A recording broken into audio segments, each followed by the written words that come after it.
A spinster at 37, Eleanor had surrendered to society's cruel judgment until one bold man with the power to change it all entered her life. But what made the Duke risk it all for her, and would society ever forgive him for it? Hello, lovely. If Eleanor's journey is already touching your heart, I'd be so grateful if you'd show your support with a like or subscribe. It truly helps me bring you more stories of resilience, romance, and triumph over adversity. And I'd absolutely love to know, where in the world are you watching from? Drop your location in the comments below. I read every single message, and knowing this story is reaching hearts across the globe always brings the biggest smile to my face. Now, let's continue with Eleanor's extraordinary tale. London, May 1851.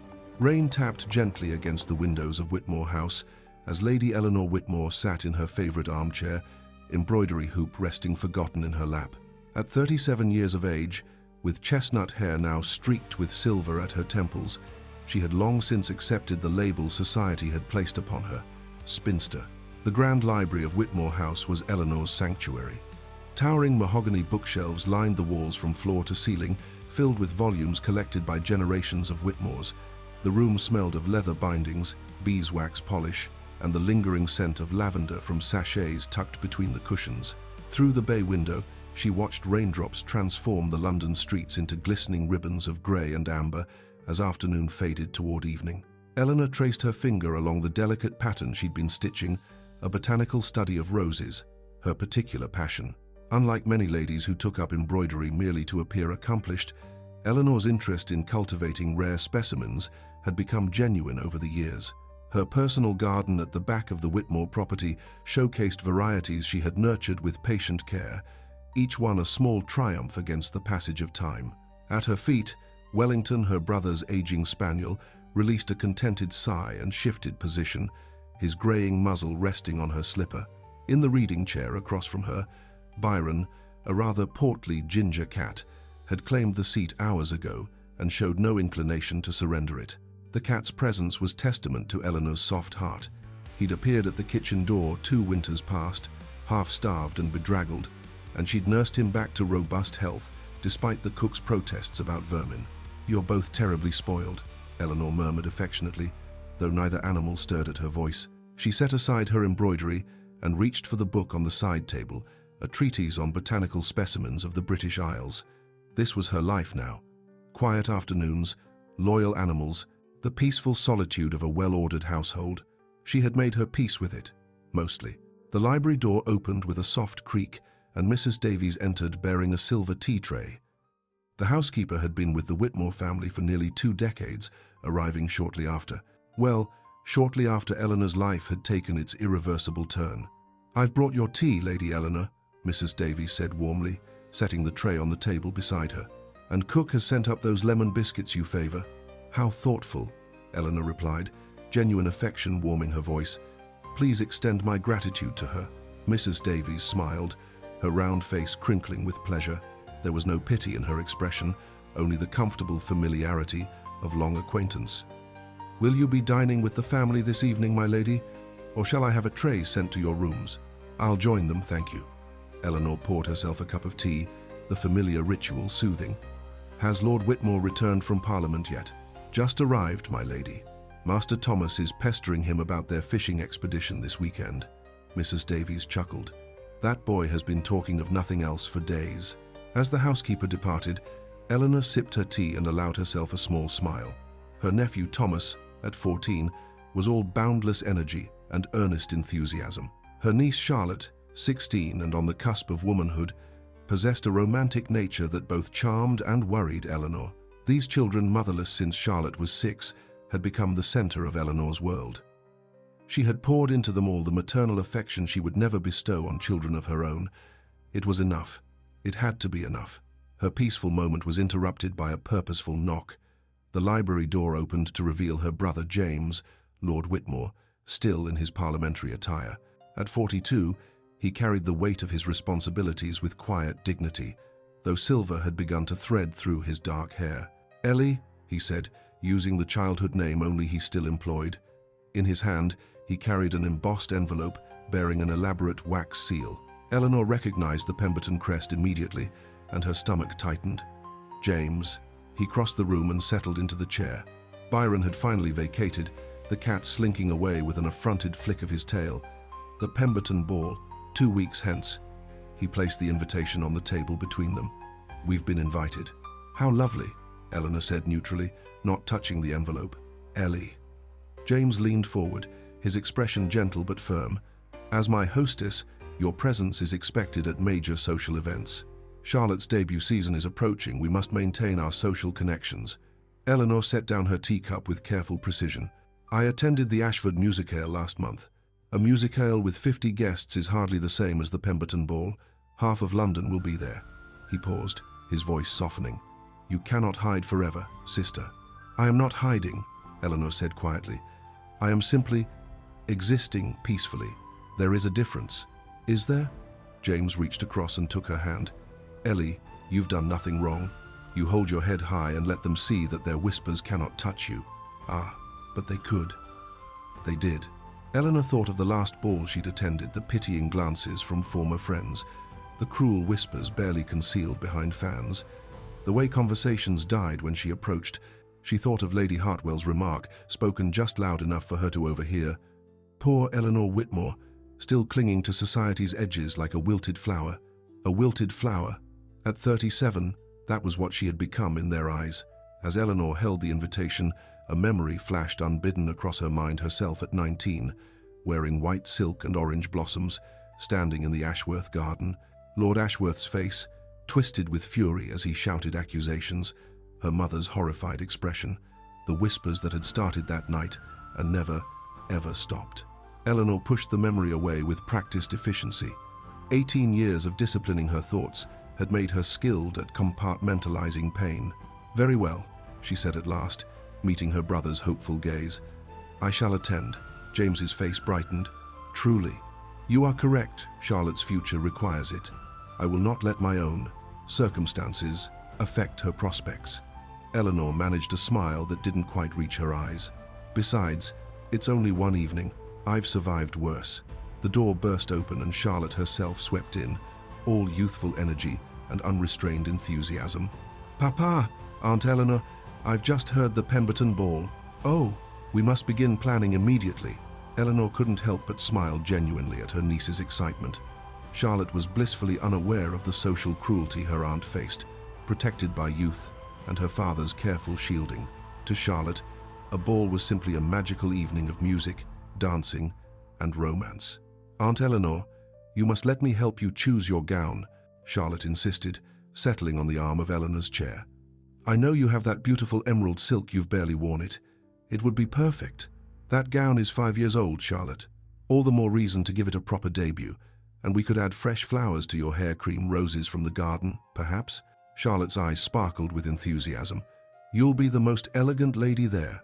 The contrast between Charlotte's innocent excitement and Eleanor's weary resignation created an ache in Eleanor's chest. This girl, so full of hope and joy, had no idea what awaited her aunt at that ball. The stares, the whispers, the careful social maneuvering required to maintain dignity in the face of subtle cruelty, but Eleanor would endure it. For Charlotte's sake, for James's sake, she would smile and curtsy and pretend that 18 years of social exile hadn't carved away pieces of her soul. "Very well," Eleanor said softly, touching her niece's cheek. "The emerald silk it is." Charlotte squealed with delight and began chattering about hairstyles and jewelry, while James watched his sister with a mixture of gratitude and concern. Eleanor let the words wash over her, already steeling herself for the ordeal ahead. That evening, after dinner with the family and the pleasant chaos of Thomas's fishing stories and Charlotte's ball preparations, Eleanor stood at her bedroom window. Gas lamps flickered to life across London like earthbound stars, illuminating the city in pools of amber light. Rain had ceased, leaving the streets gleaming and fresh. She rested her forehead against the cool glass. 2 weeks until the Pemberton ball. 14 days to fortify herself against the whispers, the pitying glances, the cruel cuts disguised as concern. She had survived 18 years, as society's cautionary tale one more evening would not break her. Eleanor Whitmore had learned long ago that survival was its own form of victory. She would attend the ball with her head high and her dignity intact. She would smile graciously at those who whispered about her. She would demonstrate to Charlotte that a woman's worth was not determined by marriage or society's approval, and when it was over, she would return to her sanctuary, to her books, her gardens, her quiet life, and continue existing peacefully in the margins of a world that had decided she no longer belonged at its center. What Eleanor didn't know, as she watched London's lights flicker in the darkness, was that this ball would change everything. What she couldn't possibly anticipate was that the Duke of Ashbourne's ship had already docked in London Harbour that very afternoon, carrying a man who would see her not as a wilted flower, but as the rarest bloom in all of England, one worth fighting the entire ton to claim. The Pemberton mansion blazed with light as the Whitmore carriage drew to a stop before its grand entrance. Every window glowed with candlelight, and music spilled from the open doors into the mild May evening. Carriages lined the circular drive, depositing London's elite in a steady stream of silk, jewels, and barely concealed ambition. Eleanor descended from the carriage with practiced grace, her emerald silk gown catching the lamplight. James offered his arm, while Charlotte practically vibrated with excitement beside them. "Oh, Aunt Eleanor, look at the flowers and the lights. Have you ever seen anything so magnificent?" Charlotte's eyes were wide with wonder. "It's very grand," Eleanor agreed, forcing warmth into her voice even as her stomach tightened with familiar dread. They joined the queue of guests ascending the marble steps. Eleanor kept her expression serene, her posture perfect armor fashioned from 18 years of practice. She could feel the stares beginning even before they entered, the slight turning of heads, the whispers behind fans. As they crossed the threshold into the entrance hall, Lady Hartwell's voice carried with deliberate clarity to her companion, though her words were clearly meant for Eleanor's ears. Poor Eleanor Whitmore, still clinging to society's edges like a wilted flower. Someone should tell her it's undignified at her age. Eleanor's fingers tightened imperceptibly on James's arm, but her expression never wavered. She had learned long ago that visible reaction only encouraged such cruelty. "Steady," James murmured, covering her hand with his own. They proceeded into the receiving line where Lady Pemberton, resplendent in purple satin and ostrich feathers, greeted them with the sort of effusive warmth reserved for those she considered socially useful. "Lord Whitmore, how delightful!" Lady Pemberton's smile was wide and brittle as porcelain. "And dear Charlotte, how you've grown. Quite the young lady now." Her gaze slid to Eleanor with notably less enthusiasm. "Lady Eleanor, how pleasant to see you." "Lady Pemberton, you've outdone yourself," Eleanor said smoothly, executing a perfect curtsy. "Your home is exquisite." They moved into the ballroom proper, and Charlotte gasped audibly. The room was indeed spectacular. Crystal chandeliers cast prismatic light across polished floors, banks of hothouse flowers perfumed the air, and an orchestra played from a gilded alcove. Ladies in jewel-toned gowns swirled across the floor in the arms of gentlemen in severe black evening dress. Charlotte was immediately claimed by a group of young ladies her age, leaving Eleanor standing with James at the room's periphery. "Would you like to dance?" James asked gently. "Not just yet. You should circulate. Lord Melbourne is here, and you've been wanting to speak with him about the reform bill." Eleanor manufactured a smile. "I'm perfectly content to observe." James hesitated, clearly torn between duty and concern for his sister. "Go," Eleanor insisted. "I'm fine." She watched him make his way across the room, then endured 30 minutes of polite torture. Former acquaintances approached with false concern, their questions barbed with subtle cruelty.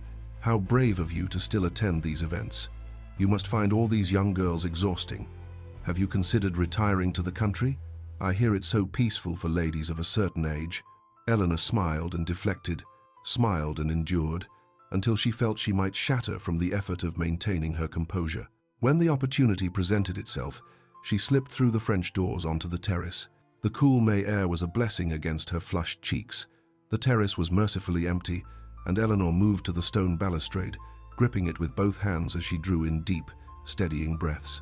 Through the windows, she could see the ball continuing, young women twirling in their partners' arms, their faces bright with joy and possibility. She wasn't bitter. Truly, she wasn't. She felt no resentment toward those girls with their whole lives spread before them like unwritten pages. But she mourned, quietly and privately, for the girl she had once been. The girl in the white ball gown who had believed in happy endings, who had trusted that truth would prevail, who had never imagined that one terrible night could rewrite the entire trajectory of her existence. Eleanor was so lost in thought that she didn't notice the sudden hush that fell over the ballroom behind her. The music faltered mid-note, conversations died mid-sentence, and a ripple of movement passed through the crowd like wind through wheat. The Duke of Ashbourne had arrived. Alexander Hartfield, Duke of Ashbourne, stood in the ballroom entrance with the unconscious command of a man born to power. At 35, he possessed an austere handsomeness, dark hair, steel-grey eyes, and a strong jaw that suggested both determination and dangerous temper when roused. He was tall, broad-shouldered, and carried himself with the relaxed confidence of someone who had never needed to prove his consequence. He had been absent from London for 3 years, travelling the continent, or so the rumours claimed, though no one knew precisely why he'd left or what had finally drawn him back. Every unmarried woman in the room and most of the married ones turned toward him like flowers seeking the sun. Mothers positioned their daughters with strategic precision. Lady Beatrice Caldwell, acknowledged as the season's reigning beauty, adjusted her décolletage and arranged herself prominently in his line of sight. Eleanor watched the spectacle through the French doors with detached amusement, the marriage mart in full predatory display. She almost pitied the Duke, though he seemed utterly unbothered by the attention, his expression remote and faintly bored. Then his eyes swept across the ballroom and stopped. On her. Eleanor froze, half hidden in the shadows of the terrace. Surely he was looking at something else, someone else. But no, his gaze was locked on hers with an intensity that made her breath catch. Without acknowledging Lady Pemberton's effusive greeting, without so much as a glance at the sea of eager faces turned toward him, Alexander walked directly toward the terrace doors, toward her. Panic fluttered in Eleanor's chest. This made no sense. She began to step away, intending to slip around the corner of the terrace and avoid what was surely about to be an awkward misunderstanding. Lady Eleanor Whitmore, I believe. His voice stopped her deep, cultured, with an unexpected warmth that seemed at odds with his austere appearance. Eleanor turned slowly, her heart hammering. Up close, he was even more imposing, though not in a threatening way. There was intelligence in those grey eyes, and something else she couldn't quite identify.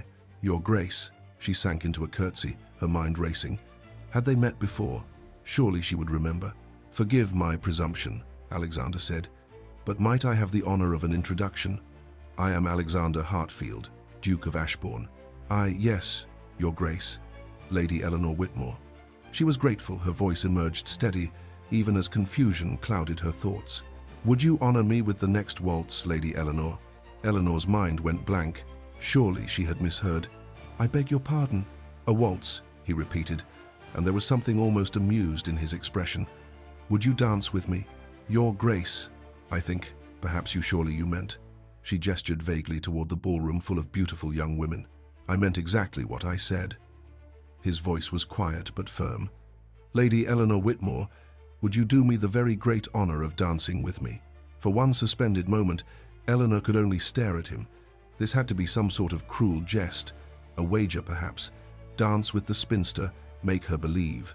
I have you, he said softly, and extended his arm. The words broke through her paralysis. Eleanor placed her hand on his arm, felt the solid warmth of him beneath the fine fabric of his coat, and allowed him to escort her back into the ballroom. The effect was instantaneous and electric.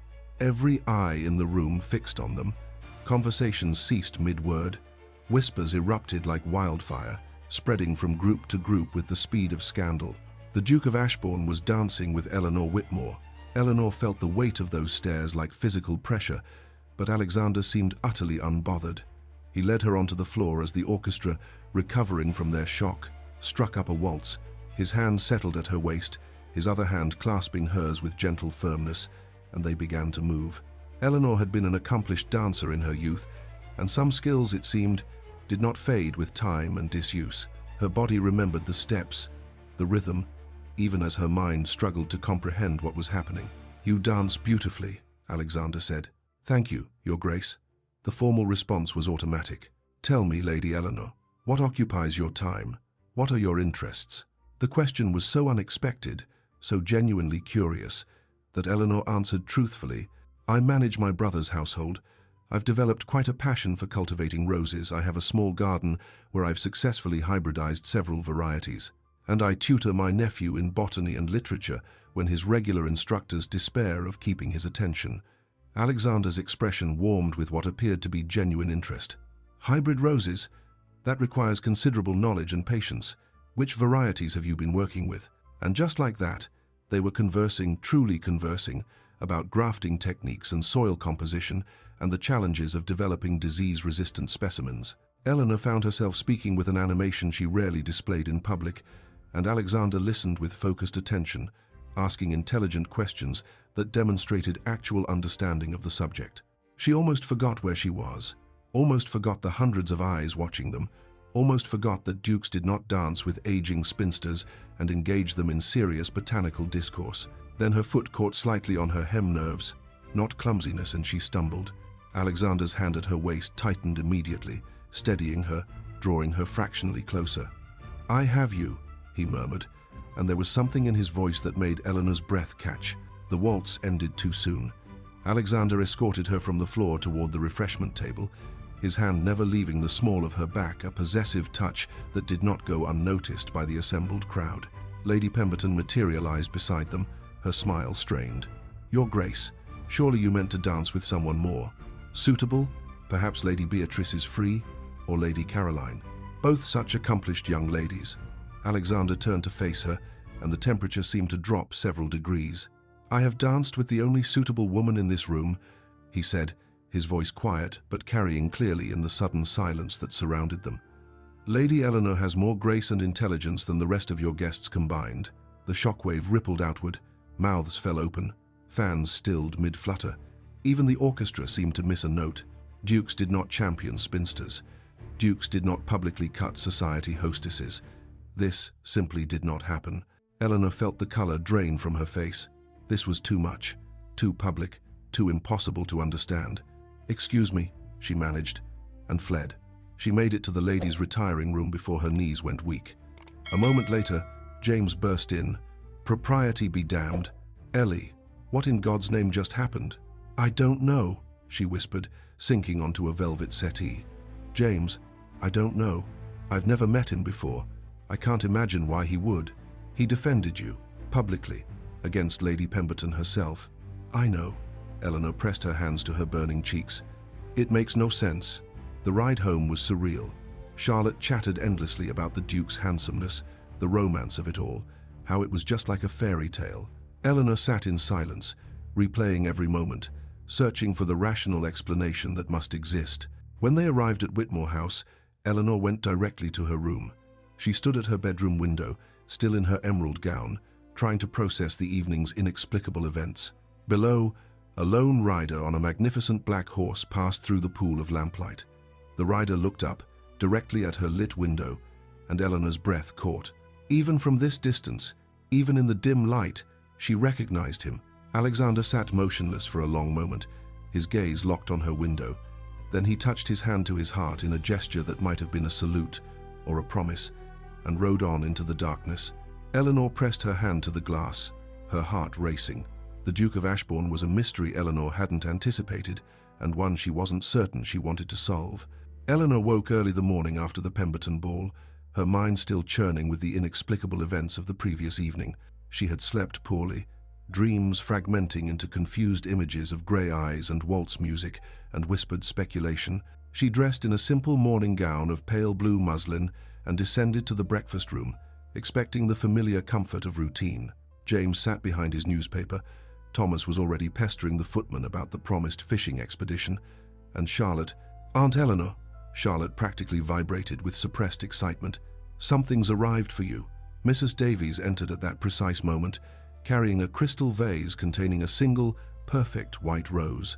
The bloom was exquisite, just unfurling, its petals like cream silk in the morning light. "This arrived for you not a quarter-hour ago, Lady Eleanor," the housekeeper said, setting the vase on the table with a knowing smile. Eleanor's hand trembled slightly as she reached for the small card tucked among the greenery. The heavy cream cardstock bore only one thing, the Ashbourne ducal crest embossed in silver. No message, nor explanation. "The Duke of Ashbourne sent you a flower." Charlotte clasped her hands together like a heroine in a novel. "How romantic." James lowered his newspaper, his expression a mixture of pleasure and concern. "Ellie, what are the Duke's intentions, do you suppose?" "I have no idea." Eleanor set down the card carefully, as if it might burn her fingers. "It's likely a courtesy. Perhaps an apology for drawing such attention to me last night. An apology would come with a note, James observed. Eleanor studied the rose, its perfection somehow unsettling. It's a single flower, James. I'm certain it means nothing beyond basic politeness. But when she retired to her sitting room later that morning, she found herself unable to stop glancing at the white rose, now relocated to her writing desk. Its faint perfume seemed to fill the entire room. The next morning, another white rose arrived. Same crystal vase, same cream cardstock bearing the Ashbourne crest, same absence of any written message. "Another one," Charlotte announced, dancing into Eleanor's sitting room. "Oh, Aunt Eleanor, this is so terribly romantic. The Duke is courting you." "Charlotte, you mustn't build fairy tales from a few flowers," Eleanor cautioned, though her heart beat faster as she touched the perfect petals. "This is likely some passing whim. For 2 days in a row," Charlotte's eyes sparkled with mischief. "Aunt Eleanor, he's declaring his intentions." On the third morning, Mrs. Davies arrived with the now familiar crystal vase and its solitary occupant. The housekeeper's expression was carefully neutral, but Eleanor could see the curiosity dancing in her eyes. "Another rose, my lady." "So I see." Eleanor accepted it with as much composure as she could muster. "If I may be so bold, Lady Eleanor," Mrs. Davies said, "the entire household staff is quite interested in these daily deliveries. Cook says she's never seen such devotion from a gentleman, not in all her years." After Mrs. Davies departed, Eleanor sank into her chair and stared at the 3 roses, now arranged together on her mantelpiece. What was Alexander doing? What did he want? On the 5th day, the 5th rose, Eleanor received her first social caller in months. Lady Pemberton arrived in a flurry of peacock feathers and artificial warmth, her smile so wide it looked painful. "Dear Lady Eleanor, how delightful to find you at home. I've been meaning to call. We had such a lovely conversation at my ball, did we not?" They had exchanged perhaps 3 sentences, and one of those had been Lady Pemberton's thinly veiled insult about suitable dance partners. Eleanor served tea with perfect courtesy, while Lady Pemberton circled her true purpose like a cat stalking a mouse. "The Duke of Ashbourne," Lady Pemberton finally said, abandoning subtlety. "Such a distinguished gentleman. I understand he's been corresponding with you?" "He sent flowers," Eleanor said carefully. "We have not corresponded. But surely you have some prior connection? Some shared history?" "None whatsoever. I had never met His Grace before your ball." Lady Pemberton's eyes gleamed with frustrated curiosity. "How extraordinary. One wonders what could have inspired such marked attention." "I wonder the same thing, Lady Pemberton." After her guest departed, no more enlightened than when she'd arrived, Eleanor stood at her window and watched the woman's carriage roll away. So it had begun. The speculation, the gossip, the relentless curiosity of society. "They're saying he's courting you," Charlotte announced that evening at dinner, having apparently been listening to the servants' gossip. "All of London is talking about the Duke's white roses." "Charlotte, that's enough," James said gently, but Charlotte was not to be silenced. "It's the most romantic thing I've ever heard. A Duke so captivated by your intelligence and grace that he can't help but declare his admiration." "Charlotte," Eleanor set down her fork, "listen to me carefully. Men like the Duke of Ashbourne do not court women like me. I am 37 years old. I have no fortune, no connections of value, and a scandal in my past that destroyed any marriageability I might once have possessed. This, whatever this is, will pass." Even as she said the words, a small, traitorous hope unfurled in her chest. Dangerous, unwelcome, but undeniably there. The gossip spread like wildfire through London's drawing rooms. The Duke of Ashbourne was fixated on Eleanor Whitmore. But why?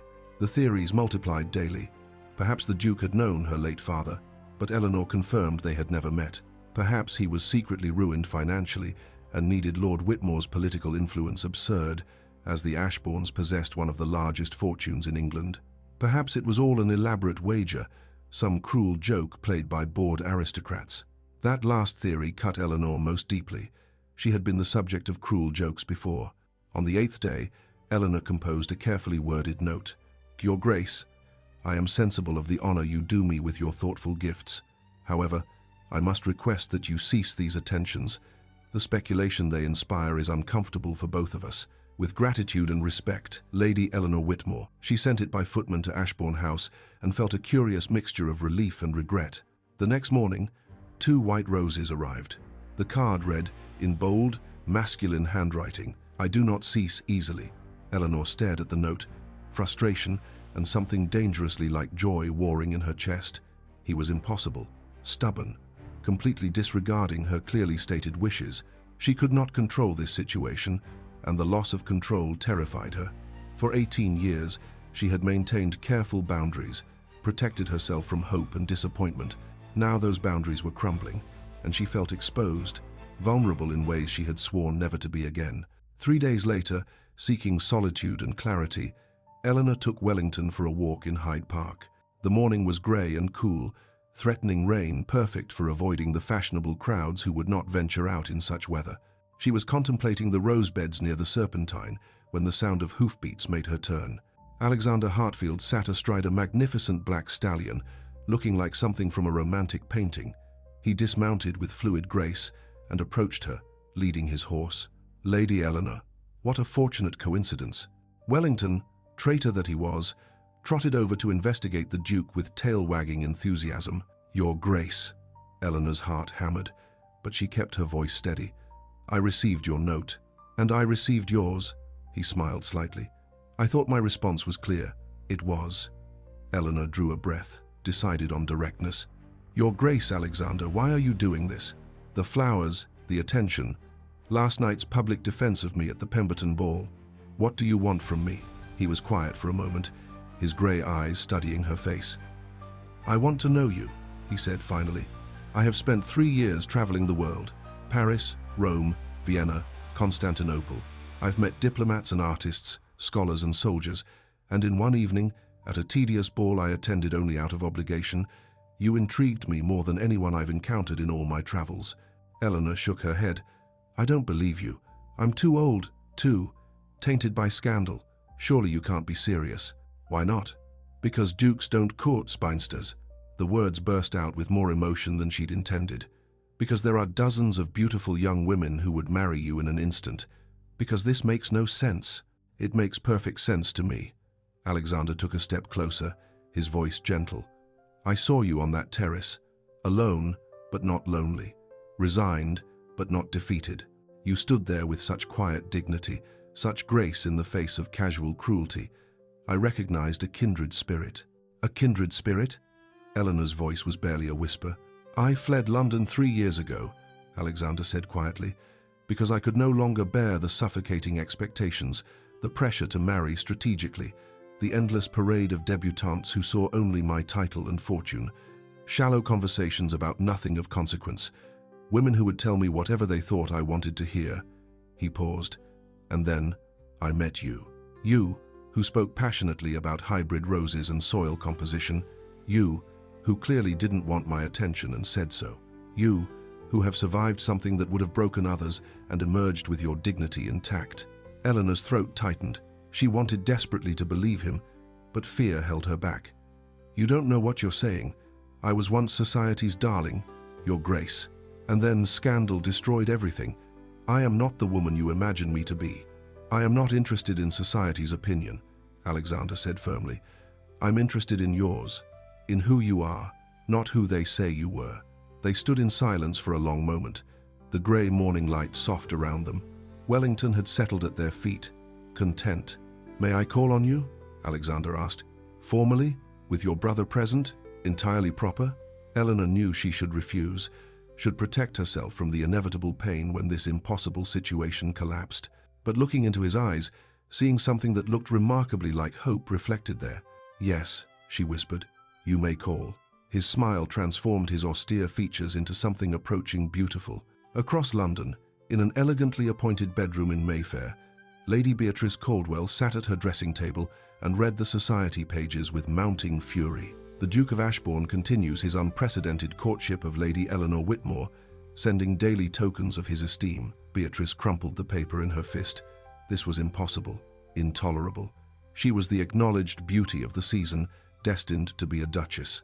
And Alexander was wasting his attention on a washed-up spinster with a sordid past? She would not allow it. "Molly," she called to her lady's maid, "I need you to run an errand, a discreet errand." The maid appeared, curious and cautious. "Yes, my lady?" Beatrice smoothed the news sheet, her mind already racing through possibilities. Eleanor Whitmore had survived one scandal, but could she survive two? "I need you to find someone for me," Beatrice said slowly. "Someone who can forge handwriting. Someone very, very good at it. Because if the Duke of Ashbourne wouldn't choose her willingly, Beatrice would ensure that Eleanor Whitmore was eliminated as competition." The pattern established itself with surprising ease over the following weeks. 3 times each week, precisely at the proper calling hours, the Duke of Ashbourne's carriage would draw up before Whitmore House. Alexander would be announced, admitted to the drawing room where James sat as chaperone, and for the next hour, Eleanor would discover what it meant to be courted by a man of intelligence and genuine interest.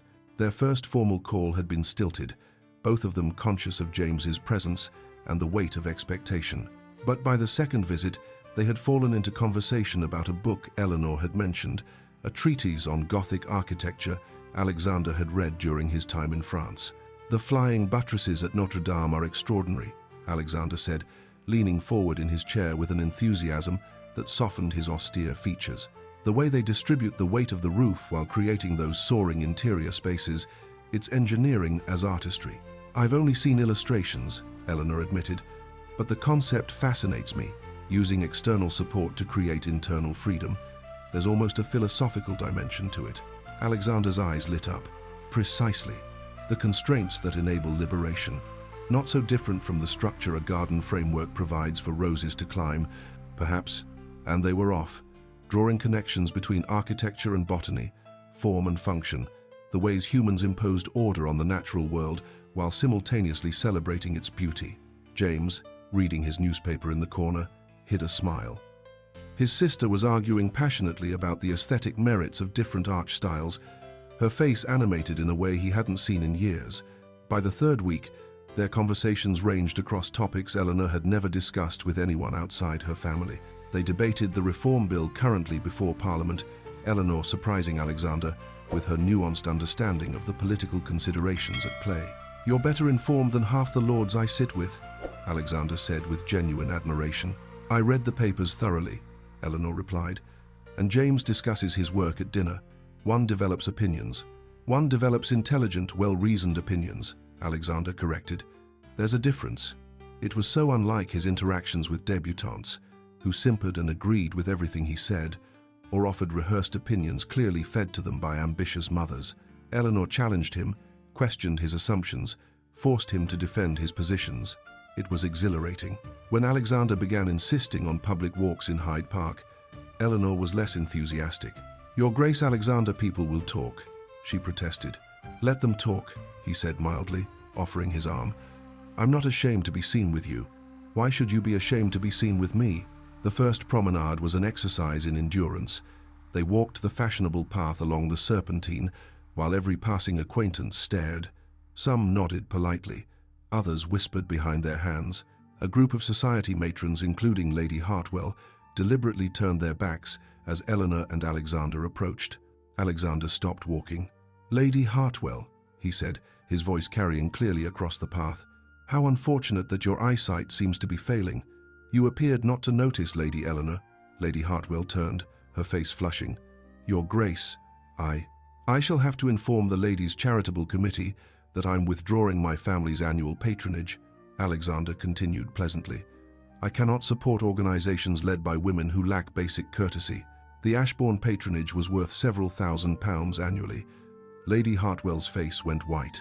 "Your Grace, surely there's no need." "There's every need," Alexander said coldly. "Good day, madam." He guided Eleanor away, his hand firm at her elbow. She was trembling. "You didn't have to do that," she whispered. "Yes, I did." His voice was gentle now. "Eleanor, I will not stand by while people treat you with cruelty. You deserve better." "I'm used to it," she said quietly. "I've learned to endure." "You shouldn't have to endure." He stopped, turned to face her. "You should be celebrated, honored, treated with the respect you've earned through your grace and strength." Eleanor's eyes filled with tears she refused to let fall. No one had fought for her like this in 18 years. As the courtship progressed, Alexander began to notice small things. The way Eleanor took her tea weak, with honey but no cream. How she favored her left ankle slightly on rainy days, an old injury she dismissed when he asked. Her habit of tucking her hair behind her ear when she was concentrating deeply on something. The way Byron the cat would materialize whenever she sat down, claiming her lap with proprietary insistence. He noticed everything because he couldn't stop watching her, couldn't stop wanting to know every detail, every quirk, every piece of the puzzle that was Eleanor Whitmore. "I would very much like to see your rose garden," he said one afternoon. "You speak of it so often, I'm curious to see the results of your work." Eleanor's face brightened with pleasure. "Truly, it's nothing grand, but I am rather proud of what I've accomplished." She led him through the house to the back garden, James trailing behind with an indulgent smile. The garden was indeed modest compared to the great estates Alexander had visited, but it was exquisitely maintained. Roses in various stages of bloom clustered along trellises and filled carefully tended beds. "This is my greatest success," Eleanor said, stopping before a bush covered in blooms of the most delicate blush pink. A hybrid between the Alba and the damask rose. It took 4 years to develop a stable variety, but look, the petals have the Alba's pure color, but the damask's rich fragrance. She cupped a bloom gently, inhaling its scent, and her face transformed with pure joy. Alexander watched her explain the grafting technique she'd used, the careful selection of parent plants, the patience required to nurture each experimental cutting. She spoke with the passion of a true scholar, her intelligence and dedication evident in every word. And he realized, standing in that modest garden watching her face illuminate with enthusiasm, that he was falling in love with her. Not falling, had fallen, thus lost entirely. The realization should have terrified him. Instead, it felt like the most natural thing in the world. Charlotte's debut ball loomed on the calendar, and Eleanor grew increasingly anxious. "I worry that my presence will overshadow her evening," she confessed to Alexander during one of his calls. "The whispers, the speculation about us, Charlotte should be the center of attention, not the subject of gossip by association." "Then we ensure she receives the attention she deserves," Alexander said firmly. "Eleanor, I would like to offer Ashbourne House as the venue for Charlotte's debut." Eleanor's eyes widened. "Your Grace, that's far too generous." "It's practical," he corrected. "Ashbourne House is one of London's finest venues. A debut ball there would guarantee attendance from the highest echelons of society and establish Charlotte's status from the outset. More importantly, it would demonstrate my support for your family, publicly." James, who had been listening from his chair, set down his newspaper. "Your Grace, we could not possibly impose. It's not an imposition, it's a privilege." Alexander met James's eyes steadily. "I care deeply for your sister, Lord Whitmore. Supporting your daughter is both my honor and my pleasure." James studied the Duke for a long moment, then nodded slowly. "Then we accept, with gratitude. And perhaps, Your Grace, you might call me James." "Alexander," the Duke replied with a slight smile. The two men understood each other.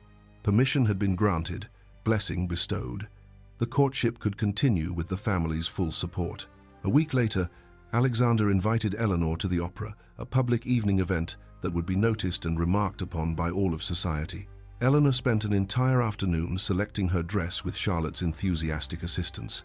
They chose midnight blue silk, a new gown purchased specifically for the occasion. The color brought out the hazel of Eleanor's eyes and complemented her complexion beautifully. She wore her mother's sapphire earrings, a bittersweet choice that Charlotte noticed. "They look beautiful on you, Aunt Eleanor," the girl said softly.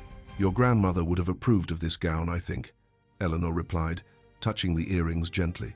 "If not of much else in my life." At the opera house, Alexander was attentive without being ostentatious.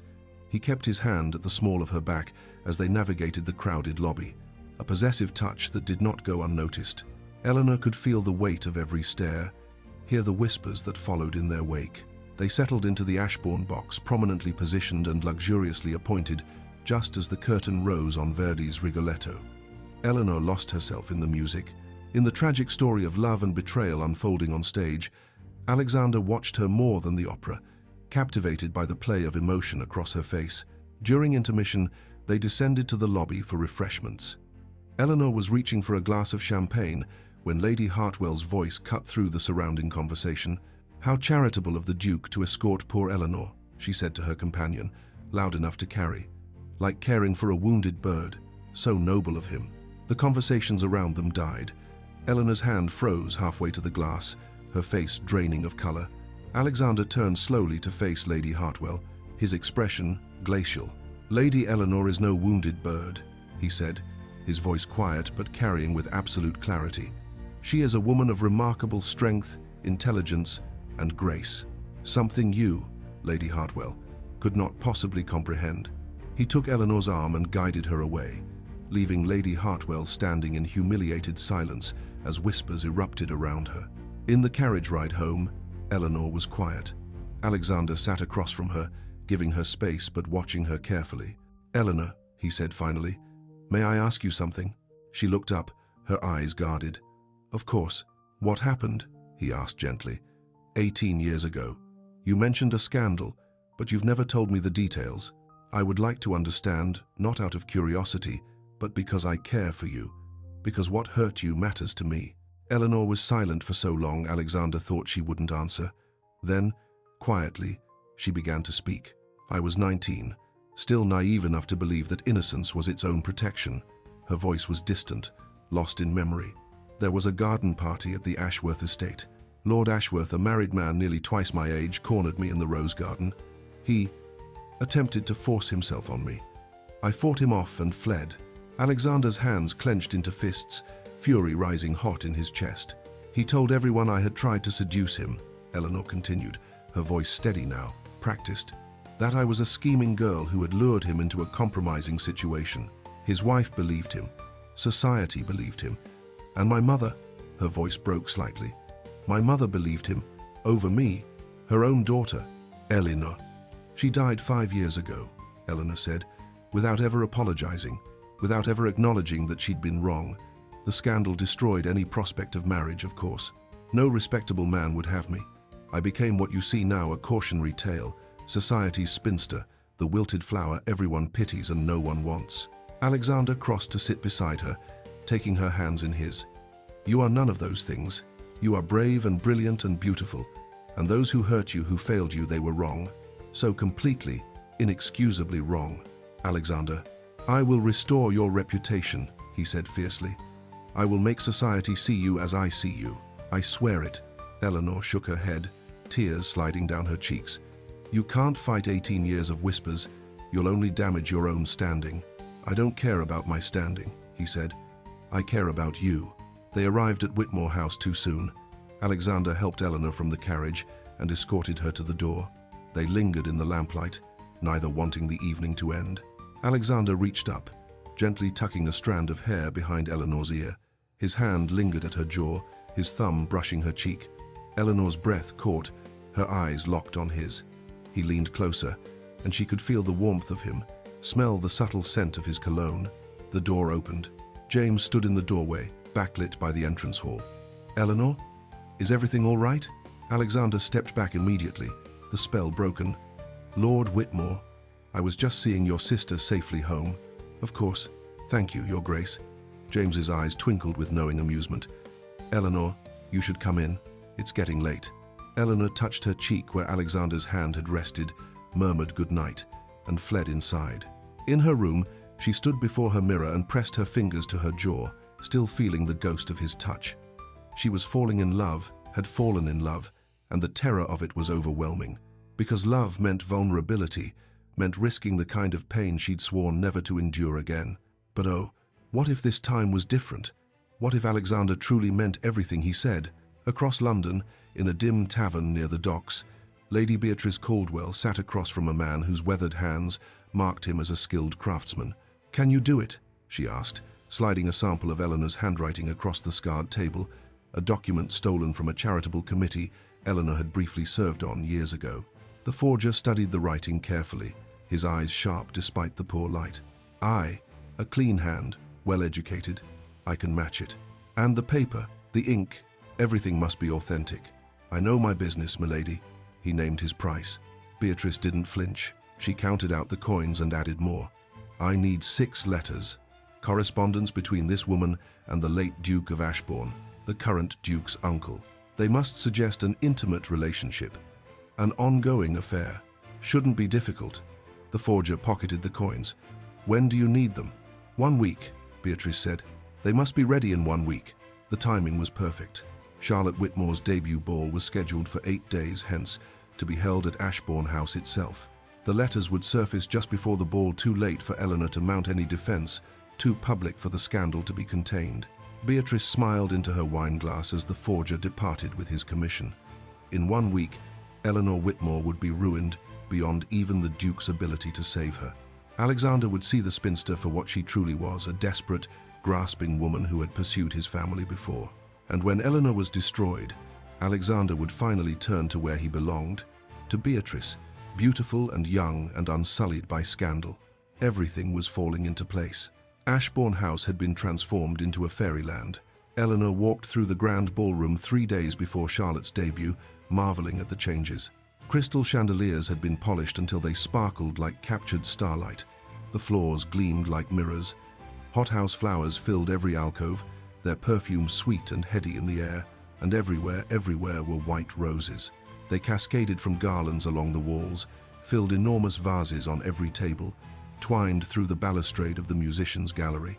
Hundreds upon hundreds of perfect white blooms, a private tribute only she and Alexander would truly understand. "Do you approve?" Alexander's voice came from behind her. Eleanor turned, her heart catching as it always did when she saw him. "It's breathtaking. Charlotte will be overwhelmed. I didn't do it for Charlotte." He crossed to her, taking her hand in his. They were alone. James had stepped away to confer with the wine steward. "Eleanor, after the ball, I intend to speak to your brother, formally." Her breath stopped. "Alexander, my intentions are marriage," he said quietly, his grey eyes intense on hers. "I'm going to ask for your hand. I wanted you to know, to prepare yourself for the question I'll pose." Eleanor's eyes filled with tears. "You're certain? Even with everything in my past?" "Especially because of everything in your past," he said fiercely. "You've survived what would have destroyed others. You're brave and brilliant, and everything I never dared hope to find. Eleanor Whitmore, I love you." The words hung in the air between them, precious and terrifying. "I love you too," she whispered. "I'm terrified of how much I love you." He smiled, lifting her hand to kiss her knuckles. "Then be terrified together with me. Say yes when I ask." Eleanor laughed, a sound caught between joy and tears. She was happier than she'd been in 18 years, and that happiness terrified her more than anything else, because happiness had always been snatched away just when she dared to reach for it. "Don't look so frightened," Alexander murmured. "This time will be different, I promise you." If only she could believe that promises held any power against fate. The morning of Charlotte's debut ball dawned bright and clear, a perfect May day. Eleanor woke early, her mind already cataloguing the 1,000 details that still needed attention.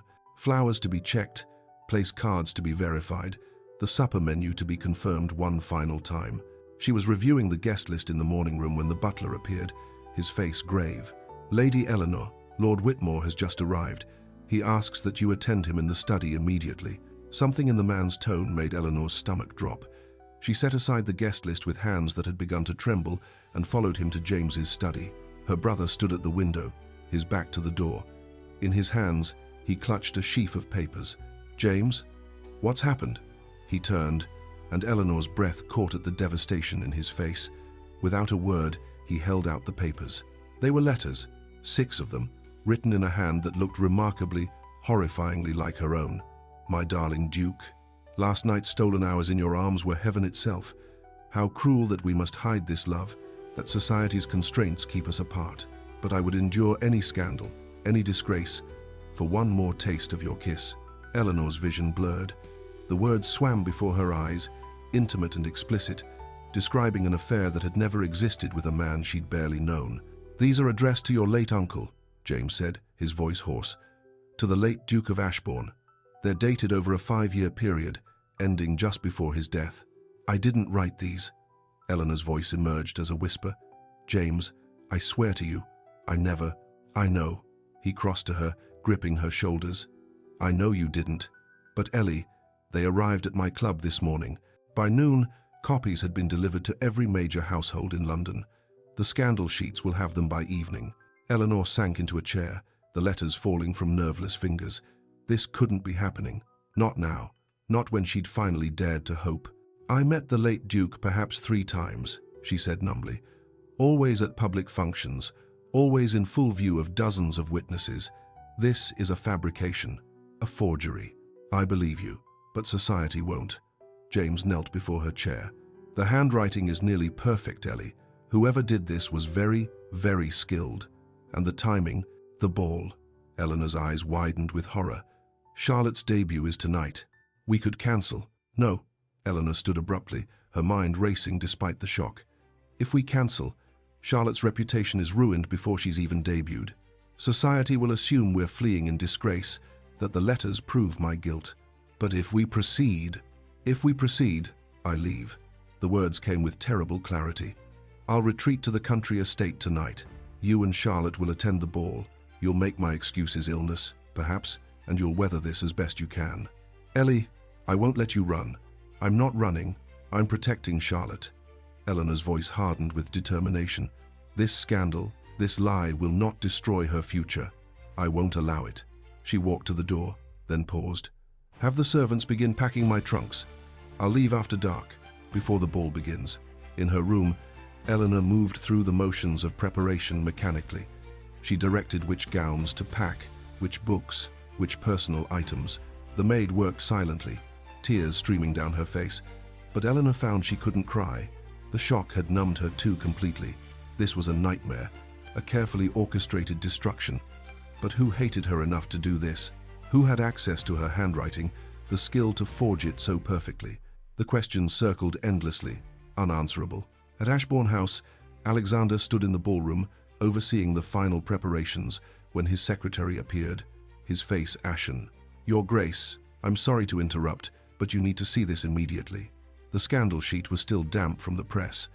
Alexander read the headline and felt the world tilt beneath his feet. Shocking letters reveal Lady E. W. his intimate affair with late Duke. He scanned the excerpts printed below, fury rising hot and fierce in his chest. This was a lie, an obvious, malicious lie. His uncle had been devoted to his wife until her death. The man had spoken of little else in his final years but his grief at losing her. The idea that he'd conducted an affair with Eleanor or anyone was absurd. Summon my solicitor, Alexander snapped, and find me the best handwriting expert in London. I want them here within the hour. Your Grace, the ball. Damn the ball! Alexander crumpled the scandal sheet in his fist. Someone has deliberately fabricated evidence to destroy Lady Eleanor's reputation. I will not allow it. His man of affairs arrived first, followed quickly by the solicitor and a gentleman who specialized in document authentication. Alexander spread the letters across his desk. Copies had been delivered to Ashbourne House as well, and watched the expert examine them with a magnifying glass. Well? Alexander demanded. Masterful work, the expert said slowly. The hand is nearly perfect, but there are inconsistencies. The ink formulation is wrong for the dates, given this particular mixture wasn't available until 2 years ago. And this paper, he held one letter to the light. The watermark dates from last year. These letters could not possibly have been written when they claim. Can you prove it? In court? Absolutely. But Your Grace, the ball is in 5 hours. Society has already seen these letters. Even if we prove them false eventually, the damage is done. Alexander's jaw clenched. Ready your evidence. We'll need it. He turned to his secretary. Order my horse. I'm going to Whitmore House. Alexander didn't wait to be announced. He strode past the protesting butler and found James in the entrance hall. Where is she? Your Grace, Eleanor cannot receive. Where is she? James's shoulders sagged. The library. Alexander found Eleanor surrounded by half-packed trunks, directing servants with mechanical precision. Her hair had come loose from its pins, her dress was rumpled, and her eyes were red-rimmed from crying. She looked up as he entered, and her composure cracked. You shouldn't be here. Where else would I be? He dismissed the servants with a gesture, closed the door, and crossed to her. Eleanor, you have to distance yourself from me. The words tumbled out desperately. Alexander, your association with me will destroy your standing. Society will. Do you truly think I care about standing? He gripped her shoulders, forcing her to meet his eyes. About their opinions? About any of it? Eleanor, I love you. That hasn't changed. That will never change. Eleanor froze, tears sliding down her cheeks. Alexander, you can't. No one has said those words to me in 18 years. Then they were all fools. He pulled her into his arms, holding her as she shook. I will prove these letters false. I will expose whoever did this. I swear it to you. There isn't time, she whispered against his chest. The ball is tonight. Charlotte, come to the ball with me. She pulled back, staring at him as if he'd lost his mind. "I can't. My presence would ruin Charlotte's debut." "Then don't come to the ball," Alexander said, his mind racing. "But don't flee London either. Stay at Ashbourne House, as my guest, under my protection." "That's highly irregular." "I don't care." He cupped her face in his hands. "Eleanor, I will not let you run. I will not let them destroy you. Trust me, please." Eleanor looked into his eyes and saw absolute certainty. He meant every word. "All right," she whispered. "I'll stay." James agreed to the arrangement, though his face was tight with worry. Eleanor was transferred to Ashbourne House in a closed carriage, but of course, society saw. Servants talked. By evening, every drawing room in London buzzed with speculation about Lady Eleanor taking refuge in the Duke's own home. Eleanor sat alone in Alexander's library while, in the ballroom, 3 floors above, Charlotte's debut ball began. She could hear the faint strains of music, the muffled sound of hundreds of voices. She imagined Charlotte in her white debut gown, hoped desperately that her niece's evening wouldn't be ruined by association with her scandalous aunt. The library door opened. Alexander stood on the threshold, magnificent in formal evening dress. "I thought you were opening the ball," Eleanor said. "I am, but I wanted to see you first." He crossed to her, kissed her forehead gently. "Stay here. No matter what you hear, stay here. Trust me." Then he was gone, leaving Eleanor alone with her fears. The Ashbourne ballroom glittered with the cream of London society. Despite the scandal, or perhaps because of it, no one had dared refuse the Duke's invitation. They came to gawk, to whisper, to witness what promised to be a spectacular social disaster. Charlotte stood with James near the refreshment table, her young face pale but determined. Lady Beatrice Caldwell positioned herself prominently near the entrance, her beauty on full display, a small smile playing at her lips. Alexander entered alone. The orchestra fell silent. Hundreds of faces turned toward him. He walked to the center of the ballroom and raised his hand for attention. "Ladies and gentlemen," his voice carried clearly through the vast space, "I thank you for attending this evening. Before we begin the festivities celebrating Miss Charlotte Whitmore's debut, I have something to say regarding her aunt, Lady Eleanor Whitmore." The room held its collective breath. Lady Eleanor, a woman of impeccable character and unblemished honor, has been the victim of a malicious forgery. Letters allegedly written by her to my late uncle are fabrications, clever ones, but fabrications nonetheless. I have engaged experts who will prove this conclusively. Shocked murmurs rippled through the crowd. "I am working to expose the perpetrator of this crime," Alexander continued, his voice hard as steel. "And I promise you this, anyone who repeats these lies, anyone who maligns Lady Eleanor's character, will answer to me personally. Am I understood?" Stunned silence. Dukes did not make public threats. Dukes did not defend compromised women. This was unprecedented. Lady Beatrice, sensing her moment, glided forward with practiced grace. "Your Grace, surely, you must see that you've been deceived. These letters, Lady Beatrice," Alexander's voice dropped several degrees, "you will not speak of Lady Eleanor in my presence again. Am I understood?" Beatrice stopped as if struck. "Your Grace, I only meant to, I understood." "Yes, Your Grace," she whispered, her face burning with humiliation. This wasn't how it was supposed to happen. He was supposed to abandon Eleanor to turn to Beatrice for comfort. Instead, he'd publicly defended the spinster and cut Beatrice herself before all of society. She retreated to the edge of the ballroom, her mind racing. She'd miscalculated badly. In the library, Eleanor heard none of this. She sat in the gathering darkness, staring at nothing, when the door burst open. James stood there, a locked wooden box in his trembling hands. "Ellie," his voice was hoarse, "I need to tell you something I should have told you 18 years ago." He set the box on the desk, his hands shaking so badly he could barely manage the key. "I've been carrying this since the original scandal," James said. "Since Lord Ashworth's accusations. Mother made me swear never to speak of it, never to open it. She said, the family's reputation required your quiet acceptance of disgrace." Eleanor stood slowly. "James, what are you saying?" "I'm saying I've had proof of your innocence for 18 years. Tears streamed down his face.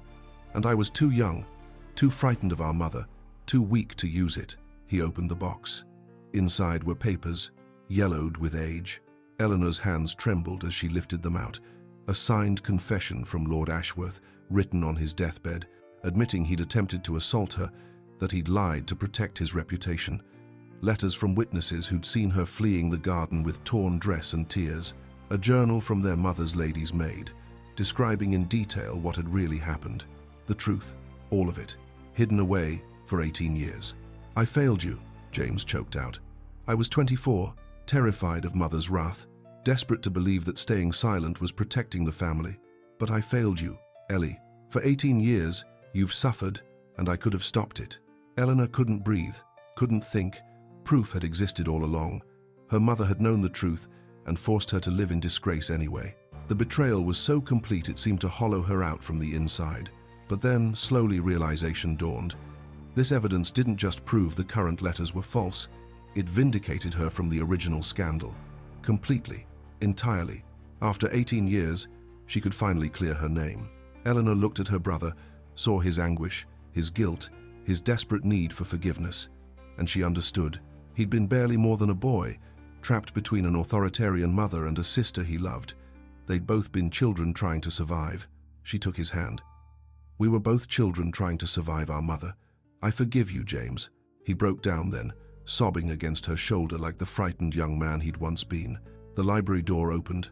Alexander stood there, taking in the scene, the box, the papers, James's tears. "What's happened?" he asked quietly. James straightened, wiping his eyes. Without a word, he handed Alexander the box. Alexander read quickly, his expression transforming from confusion to fury to fierce, blazing joy. "This changes everything," he breathed. He looked at Eleanor, his eyes alight with something that looked remarkably like triumph. "This doesn't just prove the current forgery's false. This vindicates you from the original scandal. Eleanor, do you understand? We can clear your name, completely." Eleanor's knees went weak. Alexander crossed to her immediately, steadying her. "Tomorrow," he said, his voice hard with determination, "the House of Lords will witness something unprecedented. And Eleanor Whitmore, you will finally receive the justice that is 18 years overdue." Eleanor barely slept. She lay in the guest chamber at Ashbourne House, staring at the canopy above her bed as Alexander's plan ran through her mind in endless loops. A formal hearing before the House of Lords, public presentation of evidence, and then most terrifying of all, a public proposal of marriage. "If this fails," she'd said to him late the previous night, "I'll be destroyed beyond any hope of recovery. And your reputation, Alexander, your standing, will be perfectly intact," he'd said firmly, taking her hands in his. "Because this will not fail. Eleanor, I have never been more certain of anything in my life. Trust me." Trust. Such a small word for such an enormous leap of faith. A soft knock at dawn brought Alexander's sister, Lady Margaret Hartfield, who had arrived from the country overnight at her brother's urgent summons. She swept into the room with the confident air of a woman who had long ago stopped caring what society thought of her. "My dear Eleanor," Margaret said warmly, "Alexander has told me everything, and I insist you must wear the Ashbourne sapphires today." Eleanor's eyes widened as Margaret opened a velvet case to reveal a magnificent necklace and matching earrings, sapphires the color of midnight, surrounded by diamonds. "I couldn't possibly." "You absolutely must," Margaret said firmly. "The sapphires are worn by the Duchess of Ashbourne on occasions of great significance. When Alexander presents you before the Lords, society must see that he has already claimed you as his own. The jewels are a public declaration." Eleanor's hands trembled as Margaret fastened the heavy necklace around her throat. In the mirror, she looked like someone else entirely regal, important, worthy of a duke's devotion, if only she could believe it. The House of Lords chamber was packed to capacity. Every peer in London had received Alexander's summons, invoking the ancient right of a duke to call an emergency session on matters of honor. The public gallery was filled with selected members of society, those whose opinions shaped London's social landscape. Eleanor entered the gallery between James and Margaret, her heart hammering so violently she thought it might break free of her chest. Every eye in the chamber tracked her movement. The Ashbourne sapphires glittered at her throat, unmistakable in their significance. Whispers rippled through the assembled crowd like wind through wheat. "What is the Duke planning? Why is she wearing the Ashbourne sapphires? This is unprecedented." Eleanor took her seat, gripping the railing so tightly her knuckles went white. 3 rows behind her, she glimpsed Lady Beatrice Caldwell, sitting with a small, satisfied smile on her perfect face. Beatrice clearly believed this was Alexander's public rejection of Eleanor, his formal declaration that the scandal had made any association impossible. Let her believe it, Eleanor thought grimly. Let her enjoy these last moments. Below, on the floor of the Lords, Alexander stood. He wore formal parliamentary robes, his dark hair swept back, his expression austere and commanding. He looked every inch the powerful duke he was. "My lords," his voice carried clearly through the ancient chamber, "I invoke my right to address this assembly on a matter of honor concerning Lady Eleanor Whitmore." He gestured, and a servant brought forward the forged letters, displayed them for all to see. These documents have circulated through London, claiming to be correspondence between Lady Eleanor and my late uncle, the previous Duke of Ashbourne. They suggest an intimate relationship spanning 5 years. Murmurs of disapproval rippled through the chamber. Several lords shook their heads, their expressions condemning. "I am here today," Alexander continued, "to prove these letters are forgeries and to address a graver injustice committed against Lady Eleanor 18 years ago." Eleanor's breath caught. She'd known he would defend her from the current scandal, but she hadn't realized he planned to resurrect the original accusations publicly. To expose everything. "I call my first witness," Alexander said, "Mr. Thomas Pembroke, expert in document authentication." The handwriting expert took his position, explained his credentials with calm authority, then proceeded to dismantle the letters methodically. "The ink formulation is inconsistent with the dates given," he testified. "This particular mixture was not available until 2 years ago.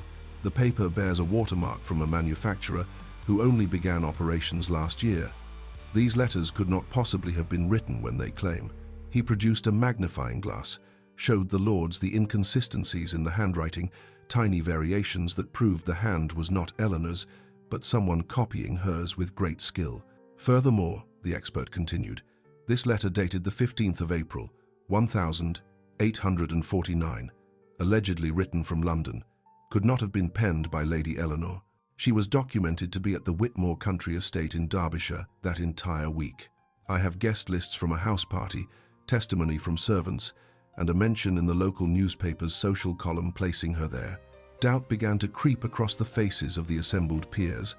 Perhaps the letters were false after all. "But this is not the only injustice Lady Eleanor has suffered," Alexander said, his voice hardening. 18 years ago, when she was merely 19 years old, she was the victim of a vicious slander, one that destroyed her reputation and robbed her of the future she deserved." He held up a sheaf of aged papers. "This is the signed confession of Lord Ashworth, written on his deathbed 2 years after the incident that destroyed Lady Eleanor's good name." Alexander began to read, his voice clear and deliberate. "I, Edmund Ashworth, being of sound mind and facing my eternal judgment, do confess that I attempted to force myself upon Lady Eleanor Whitmore in the summer of 1833. She fought me off with admirable strength and fled. To protect my reputation and marriage, I claimed she had attempted to seduce me. This was a lie. Lady Eleanor was entirely innocent. I have carried this guilt for 19 years, and I pray she can forgive me, though I have no right to ask it." Shocked silence filled the chamber.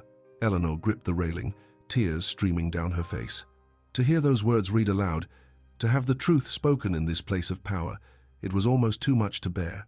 "I also have testimony," Alexander continued, "from 3 witnesses who saw Lord Ashworth emerge from the garden that day disheveled, furious, his cravat torn, who saw Lady Eleanor minutes later with her dress torn, her face bruised, weeping, who heard Ashworth threaten that if she spoke against him, he would destroy her." He read the witness statements one by one, each account corroborating the others, painting a picture of a young woman assaulted and then slandered by a powerful man who knew society would believe him over her. The chamber erupted. "This is an outrage. That poor girl. We believed Ashworth's lies." In the gallery, several women wept openly. Some of the lords looked ashamed they had been part of that society, had believed those lies, had turned their backs on an innocent young woman. One elderly peer, Lord Fitzwilliam, who had been a close friend of Ashworth's, stood abruptly. "This is conjecture and hearsay. Ashworth is dead and cannot defend himself. I will not see his memory slandered." Alexander's voice cut through the chamber like a blade. "My lord, are you calling me a liar?" The temperature seemed to drop. Every person in the room understood what Alexander was really asking. Are you prepared to face me personally on this matter? It was a veiled challenge to a duel. And no one challenged a Duke of Ashbourne on a matter of honor.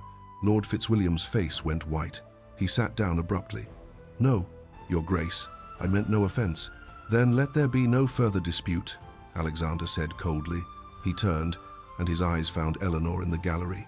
His expression softened, transformed from ice to warmth in an instant.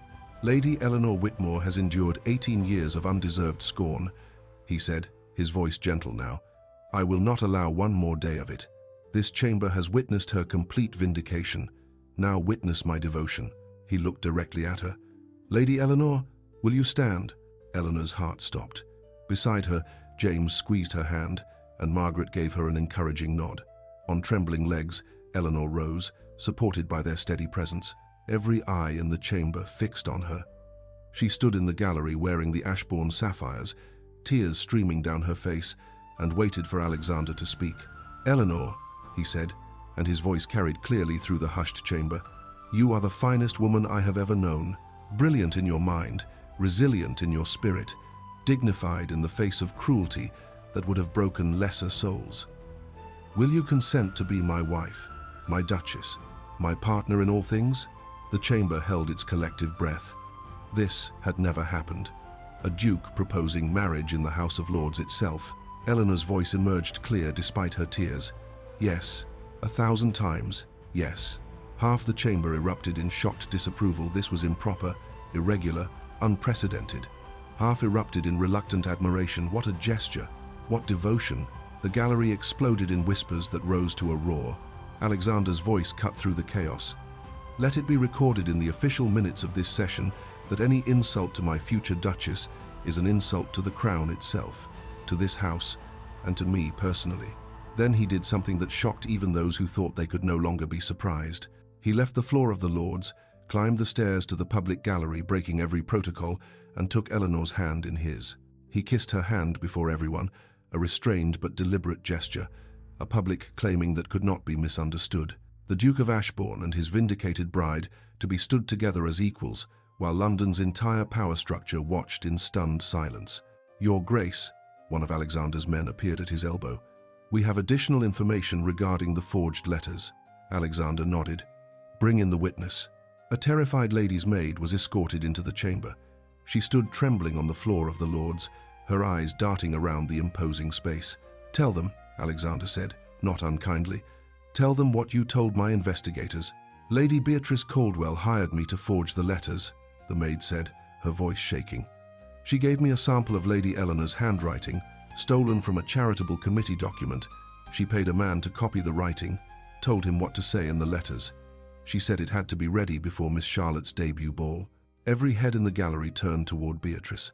She stood frozen, her face white as parchment, her perfect composure shattered, her scheme, her malicious plot, exposed before all of London. The whispers turned on her now, sharp and condemning. She tried to destroy Lady Eleanor. Out of jealousy, how utterly despicable. Beatrice's social death was instantaneous and complete. She fled the gallery, her sobs audible even as she ran. Alexander escorted Eleanor through the gauntlet of peers as they exited the chamber. Some bowed respectfully, acknowledging the future Duchess of Ashbourne. Others turned away in embarrassment, ashamed of the role they'd played in her persecution. In the privacy of Alexander's carriage, Eleanor finally allowed herself to break down.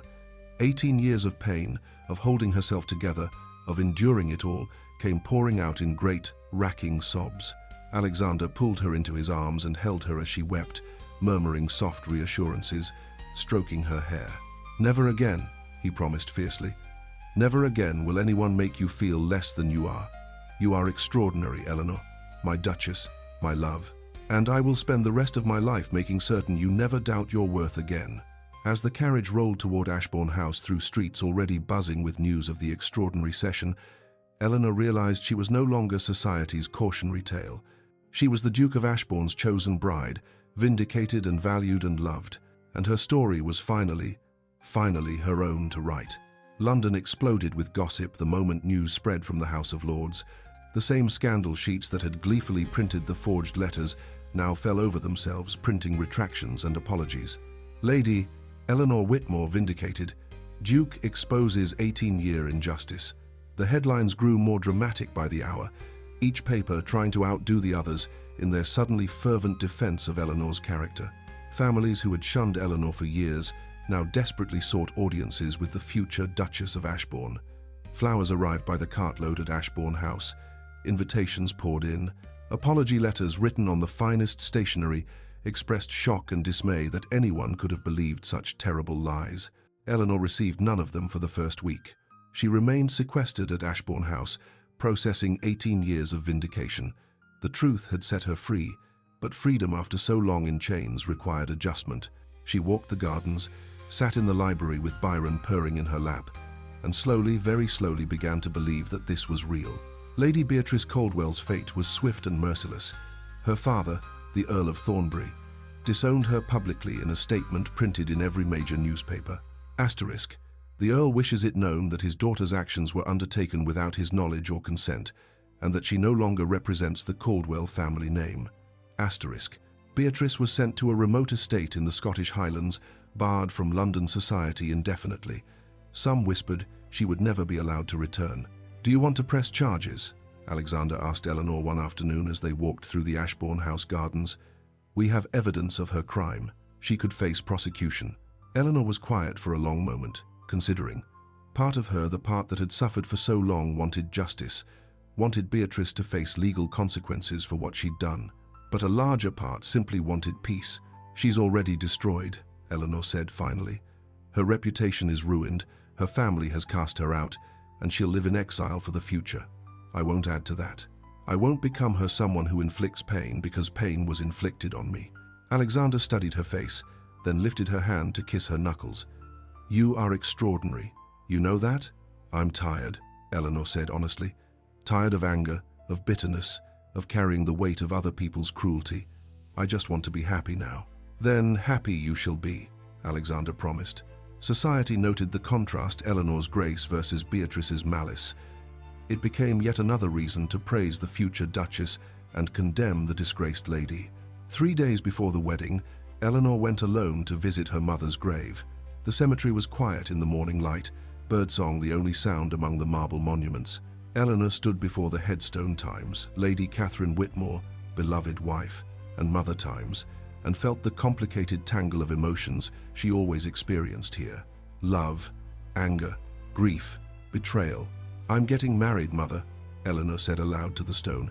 "To the Duke of Ashbourne, Alexander. He's a good man, brilliant and kind and strong. He fought for me when I'd stopped fighting for myself." The grave offered no response, of course, but Eleanor continued anyway. "I've been vindicated. The whole truth came out about Lord Ashworth, about what really happened. James had the evidence all along. You made him hide it, made him swear to protect the family name instead of protecting me." Her voice cracked slightly. "I was so angry at you for so long, but I'm choosing to forgive you now.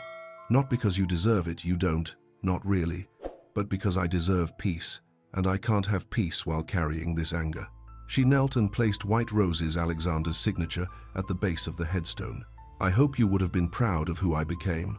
I hope you would have been happy for me now. But even if you wouldn't have been, I'm happy. And that has to be enough." Eleanor walked away feeling lighter, as if she'd set down a burden she'd been carrying for far too long. The past no longer owned her. She was free. The wedding would take place at Westminster Abbey, Alexander had insisted. "Your wedding will be a public celebration," he'd said firmly when Eleanor suggested something smaller. "After years of public scorn, London will witness your triumph." Eleanor personally selected every name for the guest list. Those who had been kind during her years of exile, the few friends who hadn't abandoned her, the servants who'd treated her with genuine respect, the families who'd never whispered cruel gossip, all received prominent placement. Those who had been cruel received no invitation at all. Lady Hartwell, who had called Eleanor a wilted flower, found herself pointedly excluded. Her husband, a rising politician, lost a valuable connection to the Duke of Ashbourne's political influence. The snub was noted by everyone. Charlotte burst into Eleanor's sitting room one afternoon, her face glowing with excitement. "Aunt Eleanor, my debut ball was a success," Lady Pemberton said. "I was the most graceful dancer she'd seen in years, and Lord Ashford's son has already asked Papa if he might call on me." Eleanor laughed, pulling her niece into an embrace. "I'm so relieved, darling. I was worried the scandal would overshadow your evening." "Are you joking? Alexander's defense of you made me the most interesting debutante of the season. Everyone wanted to meet the niece of the future Duchess of Ashbourne." Charlotte's expression turned serious.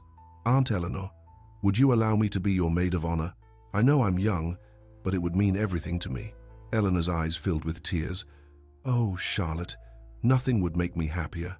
They went shopping together on Bond Street, and Eleanor experienced the strange sensation of being treated with reverence rather than pity. Shopkeepers bowed and scraped, offered their finest goods, competed for the honor of serving the future Duchess. "It's rather overwhelming," Eleanor confessed to Charlotte. "It's what you deserve," Charlotte said firmly. Finally, Lady Margaret Hartfield had become an unexpected friend and ally. Alexander's widowed sister had been just 42, but she'd refused all pressure to remarry after her husband's death, choosing independence over security. "I see in you a kindred spirit," Margaret told Eleanor over tea one afternoon. Another woman who refused to be diminished by society's expectations. "You chose independence," Eleanor said. "I had it thrust upon me." "Did you? Or did you choose dignity over desperation? You could have accepted any number of unsuitable offers over the years, I'm sure. Men looking for a housekeeper or a nursemaid for their children, you refused to settle." Eleanor had never thought of it that way. "I suppose I did. My brother has been lonely his entire adult life," Margaret confided. "Oh, he's surrounded by people, of course, but truly lonely. You're the first woman who's made him genuinely happy. When he speaks of you, his whole face transforms." Eleanor's chest tightened with emotion. "He's given me back myself." "You've given him a future worth having," Margaret replied. The wedding dress was a masterpiece of elegant simplicity, ivory silk with delicate lace overlay, cut to flatter Eleanor's figure rather than hide it. The off-shoulder design showed her graceful neck and shoulders to advantage. It was the dress of a woman, not a girl sophisticated and beautiful. Eleanor chose to wear her mother's pearls. It was a complicated choice, laden with meaning, but they represented her family legacy, her history, the woman she'd become despite everything. At the final fitting, as the modiste pinned the hem, Eleanor studied her reflection in the mirror. She looked radiant, confident, transformed not into someone else, but into the fullest version of herself. The modiste, an elderly Frenchwoman who had served Eleanor's mother years ago, wiped away tears. "Lady Eleanor," she said softly, "you look as your mother should have seen you," triumphant. The apology parade began in earnest the week before the wedding. Former acquaintances called at Ashbourne House, offering awkward explanations and desperate regrets. Eleanor received them with perfect courtesy, accepted their apologies with grace, but did not forget. Lady Pemberton arrived with an enormous bouquet and profuse regrets about her comment at the Pemberton ball. "My dear Lady Eleanor, I cannot express how deeply I regret any offense I may have caused. I was simply surprised by the Duke's attentions. I meant nothing unkind, I assure you." "I appreciate your kind words, Lady Pemberton," Eleanor said evenly. "I hope society learns to be kinder to women in vulnerable positions. We all deserve that consideration." Lady Pemberton left, looking distinctly uncomfortable. Eleanor's forgiveness was somehow more damning than anger would have been. Each apology forced these women to confront their own cruelty. The night before the wedding, Whitmore House hosted an intimate family dinner. James stood with a glass of wine, his eyes bright with emotion. "To my sister Eleanor, who survived what would have destroyed lesser souls, who maintained grace when others showed only cruelty, and who now claims the happiness she always deserved." After dinner, James drew Eleanor aside and presented her with a leather-bound journal. "Father's private writings," he said. "I found these passages about you. I thought you should have them." Eleanor opened the journal with trembling hands and read her father's words. Asterisk, "My daughter Eleanor possesses a strength of character that humbles me.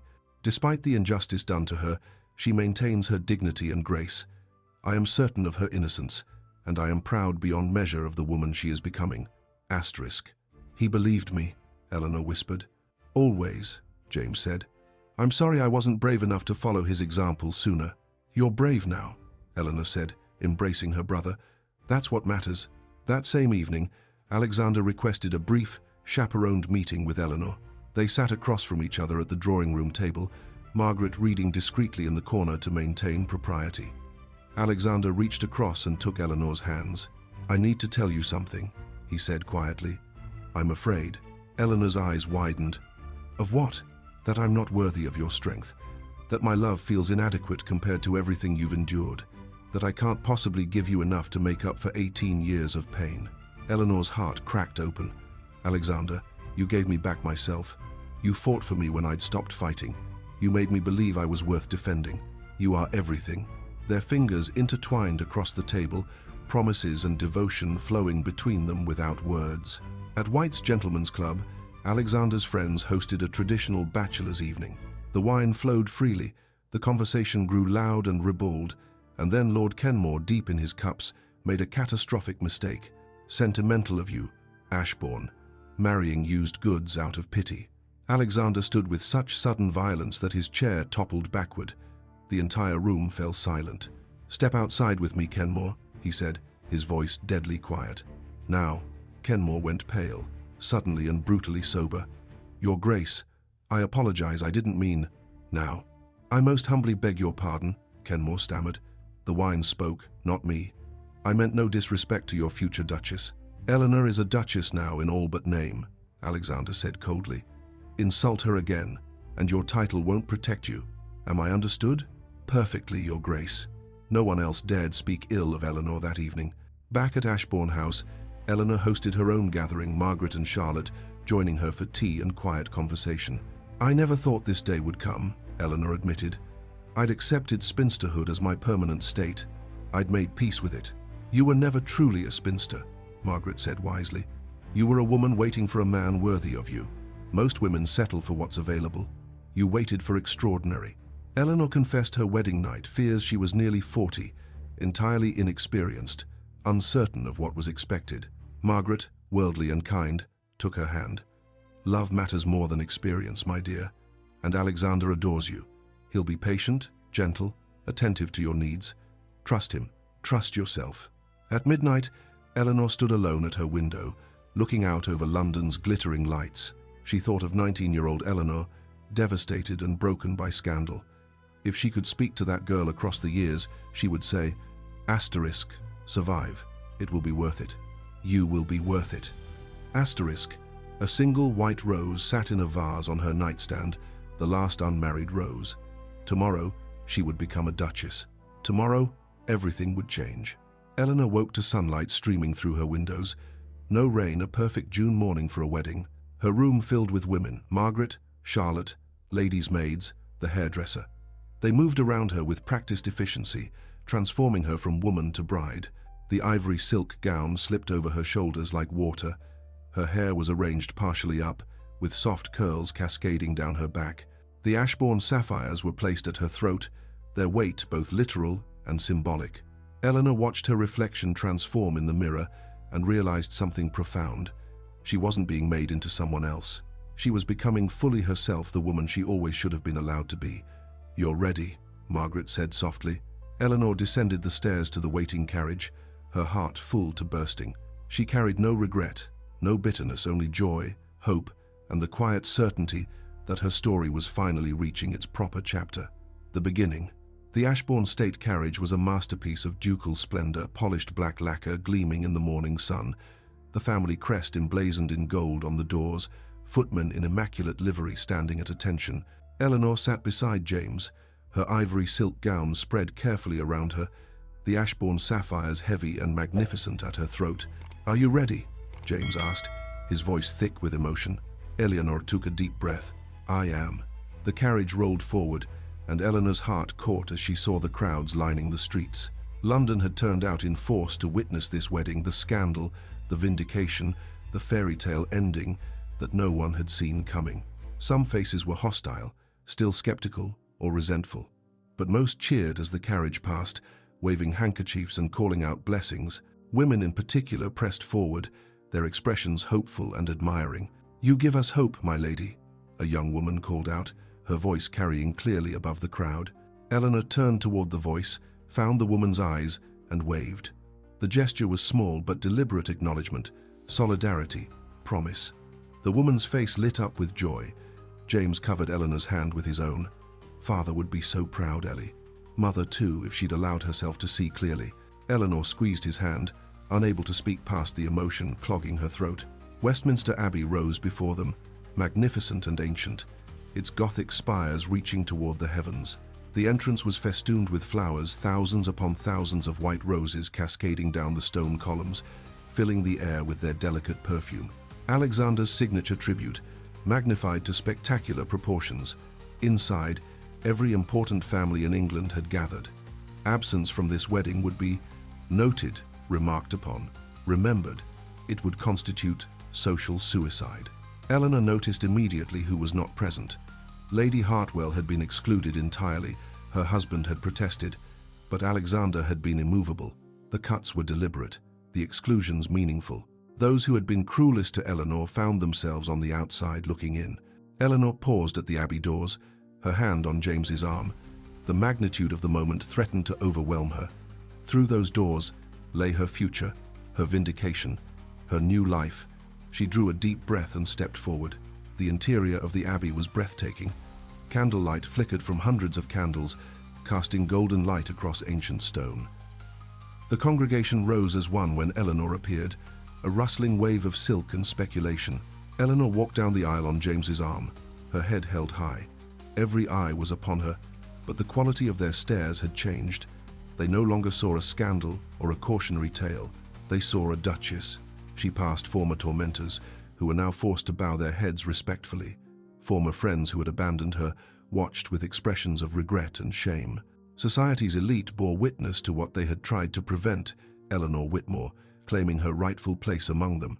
And then her eyes found Alexander at the altar, and everyone else simply faded away.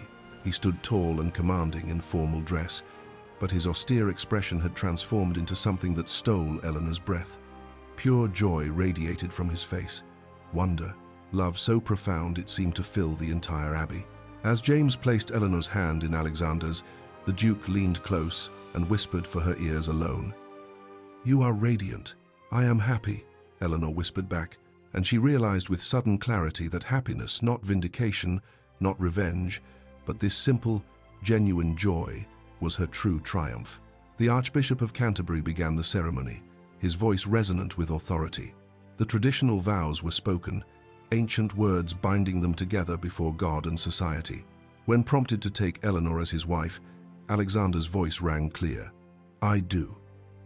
Then he added, unauthorized and unexpected, "I pledge to defend your honor as fiercely as I treasure your heart." Shocked murmurs rippled through the congregation. One did not deviate from the prescribed ceremony, but Eleanor's eyes filled with tears, and when her turn came, she met Alexander's gaze steadily. "I do," she said firmly. "I pledge to stand beside you, never behind you, as your equal." The murmurs grew louder. Both bride and groom were declaring publicly that this marriage would be a partnership radical for an era when wives were expected to be subordinate. Alexander's smile was brilliant. "I now pronounce you husband and wife," the Archbishop intoned. Alexander cupped Eleanor's face gently in his hands and kissed her. Not the chaste brush of lips expected at a formal wedding, but a real kiss, restrained yet passionate, tender yet possessive. It lingered longer than strictly proper, and Eleanor felt herself melt into it, felt 18 years of loneliness dissolve in that single perfect moment. He was claiming her before all of London, and she was claiming him right back. Gasps echoed through the Abbey, followed by whispers, but also surprisingly scattered applause from younger attendees who found the display romantic rather than scandalous. Alexander and Eleanor turned to face the congregation as Duke and Duchess of Ashbourne. The recessional was Eleanor's victory walk. She no longer hunched her shoulders or tried to make herself small. She walked as an equal to the Duke at her side, her head high, her bearing regal. The transformation was visible to everyone who watched. Former tormentors were forced to curtsy and bow to the new Duchess. Eleanor acknowledged each with polite nods, her expression serene and untouchable. When they passed a stiff-faced woman near the back, Lady Hartwell, present only because her husband had insisted on attending. Despite the exclusion, Eleanor's gaze passed over her without the slightest acknowledgement. Every step down that aisle was a repudiation of 18 years of scorn. The reception at Ashbourne House was magnificent. The grand ballroom had been transformed into an elegant wonderland of white and gold.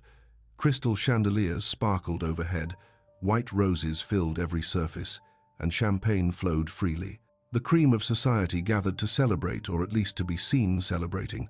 In the receiving line, Alexander kept his hand at the small of Eleanor's back, constantly a possessive touch that communicated ownership and devotion in equal measure.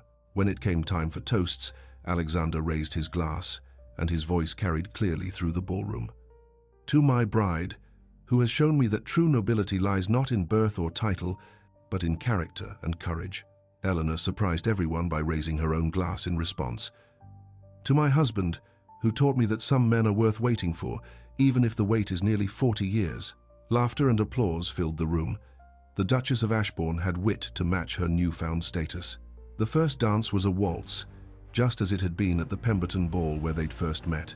"Do you remember?" Alexander asked as they moved across the floor. "Every moment," Eleanor replied. "I was terrified and confused and certain you were playing some cruel jest. I knew then I would marry you," he said, his grey eyes intent on hers. "I simply had to convince you. I was falling in love that first night," Eleanor confessed, "but I couldn't let myself believe it was real." Alexander drew her fractionally closer. "Believe it now."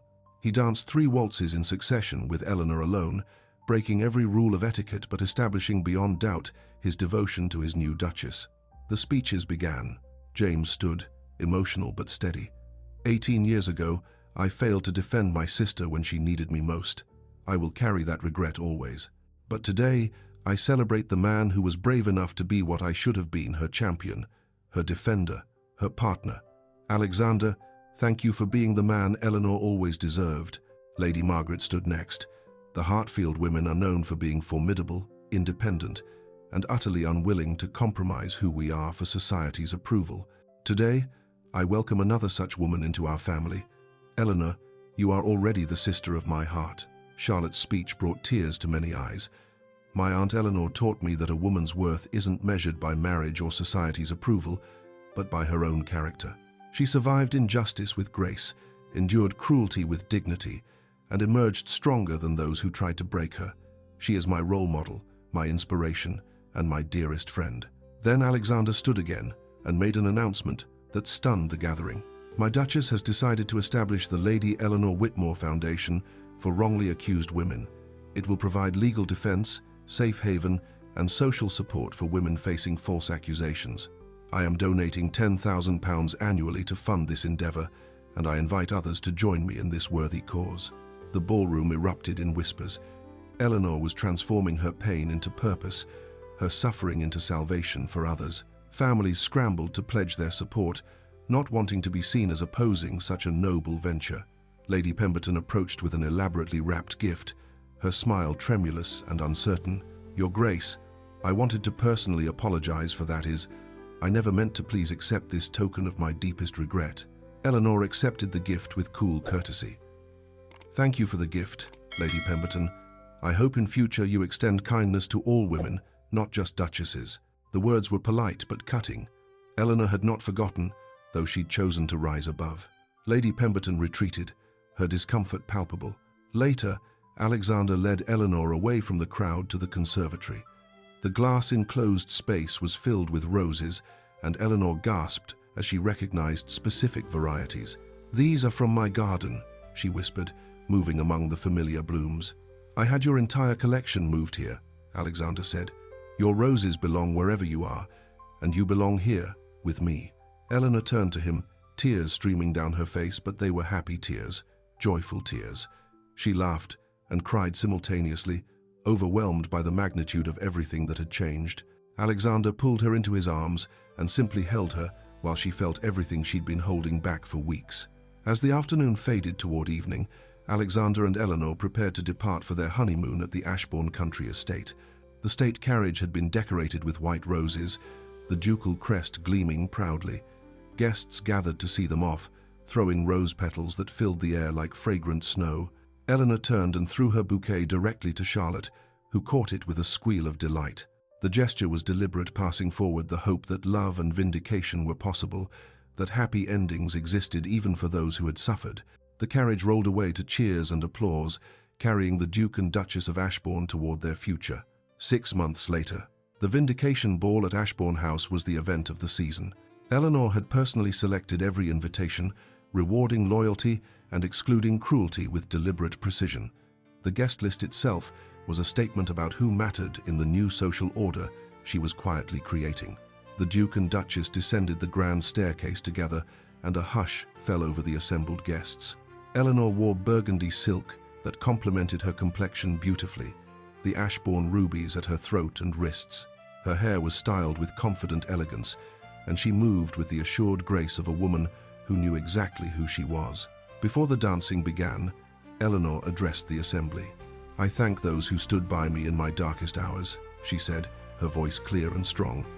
"Your loyalty will never be forgotten. To those who did not, I hope my example teaches your daughters that a woman's worth is not determined by age or gossip, but by character and courage." Applause filled the ballroom. Eleanor had become more than a duchess, she had become a symbol. Late that night, after the last guest had departed, Eleanor and Alexander stood at the window of their private chambers, looking out over London's glittering lights. "Do you ever regret the years you waited?" Alexander asked quietly, his arms around her from behind. Eleanor leaned back against his chest, contemplating the question. "Not one moment," she said finally. "The waiting taught me my worth, the struggle taught me my strength, and you taught me that real love doesn't see age, it sees souls." "They said you were too old," Alexander murmured against her hair. Eleanor smiled, turning in his arms to face him. "I was exactly the right age, old enough to know my worth, brave enough to demand it, and wise enough to recognize real love when it fought for me." Alexander kissed her then, tender and thorough, and Eleanor thought of 19-year-old Eleanor, broken and devastated. She sent a silent message across the years. Asterisk, it was worth it. Every moment of pain, every year of struggle, it led to this. To him, to happiness. Asterisk. They stood together at the window, silhouetted against the London skyline, the Duke of Ashbourne and his Duchess, equal partners in a marriage built on respect, passion, and hard-won triumph. They had proven that true love and justice could prevail over society's cruelest judgments, that it was never, ever too late for a woman to reclaim her story, rewrite her ending, and claim the happiness that had always been her birthright. Eleanor was no longer society's cautionary tale.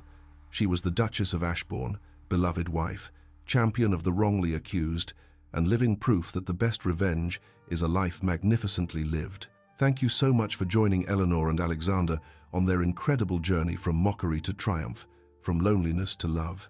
If Eleanor's story touched your heart, please show your support by hitting that like button. It truly helps this channel grow and allows us to bring you more inspiring stories of courage, redemption, and love that defies all odds. Don't forget to subscribe and ring that notification bell so you never miss our next tale of resilience and romance. I'd love to hear from you in the comments below. What was your favorite moment in Eleanor's story? Which scene moved you to tears? Do you believe it's never too old to find true love? Share your thoughts. I read every single comment and love connecting with you. If you loved this story, check out these recommendations next. Thank you for being part of this beautiful community where we celebrate stories of women who refuse to be diminished, who reclaim their power, and who prove that the best chapters of life can come when we least expect them. Remember, your worth is not determined by age, by society's opinions, or by past pain. You are never too old, never too late, never too anything to claim the happiness you deserve. Until our next story, stay strong, stay hopeful, and never stop believing in second chances. With love, Lyra's Romance Stories, because every woman deserves her happily ever after.